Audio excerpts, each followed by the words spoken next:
പഴയ ആലുവ മൂന്നാർ രാജപാത യാഥാർത്ഥ്യമായാൽ കേരളത്തിന്റെ കാർഷിക ടൂറിസം മേഖലയിൽ കുതിച്ചുചാട്ടമുണ്ടാകുമെന്ന് മന്ത്രി മുഹമ്മദ് റിയാസ്. ആലുവ മൂന്നാർ ദൂരം 20 കിലോമീറ്റർ കുറയും.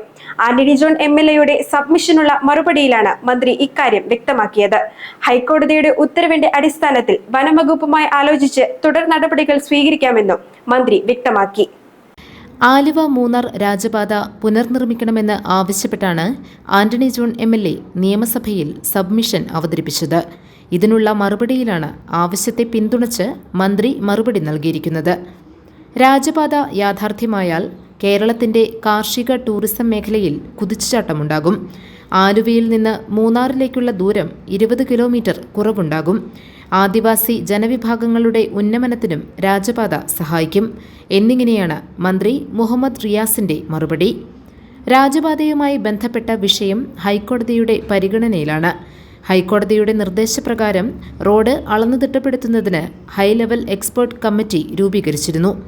റവന്യൂ, വനം, പൊതുമരാമത്ത് വകുപ്പുകളിലെ ഉദ്യോഗസ്ഥർ ഉൾപ്പെട്ട സബ് ലെവൽ കമ്മിറ്റി പരിശോധന നടത്തി റിപ്പോർട്ട് സമർപ്പിച്ചിട്ടുമുണ്ട്. കോടതിയുടെ നിർദ്ദേശം കൂടി പരിഗണിച്ചാകും തുടർ നടപടികൾ എന്ന് മന്ത്രി വ്യക്തമാക്കി. GTV news, Kothamangalam.